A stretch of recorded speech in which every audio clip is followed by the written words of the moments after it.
Hello, I'm Antonio Neves, and this is 3-Minute Ad Age, your daily video news show. What if Generation Y actually wants to be behaviorally targeted? That was one of the issues Forrester senior analyst Emily Riley raised at the recent OMMA Behavioral Conference. She called for industry self-regulation and development of a central web portal. It would enable consumers to opt in or out of behavioral targeting across the web. But that still may not placate the newly nominated chairman of the Federal Trade Commission. He's promised to oversee a day of reckoning for online advertising, particularly behavioral targeting. What we really need is to start focusing on what the consumer wants and where they're going and allow them to manage their behaviors. This would include what I call an opt-out site. Hey, you know what, if you don't want to be tracked, fine. Go to this website, just say, I don't want you to track me based on my health care information or my financial information, but it's okay for my retail information. So that's part one. That would make the FTC happy, and I think it would probably make consumers a lot calmer. But part two of that website has more to do with what they do want.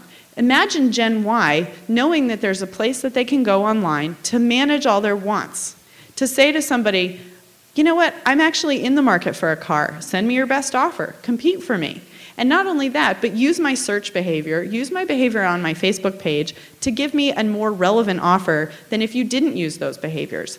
Why can't this happen? Gen Y is going to expect us to know everything about them. For God's sakes, they post themselves doing things illegal on their Facebook page and then they go look for a job and they don't think it's a big deal.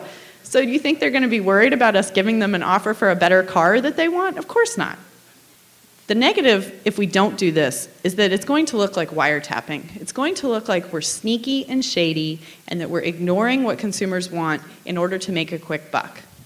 I think that if we look at what has happened with some of the upstart companies that are going around the quid pro quo of the website and the consumer, and that's where the data is coming from, that's where the behaviors are happening, and they're saying we're circumventing that, we're going to get to, say, the ISP level, and we're going to just look at everything you're doing anonymously, not tell you when we're searching for you, not tell you how we're targeting you.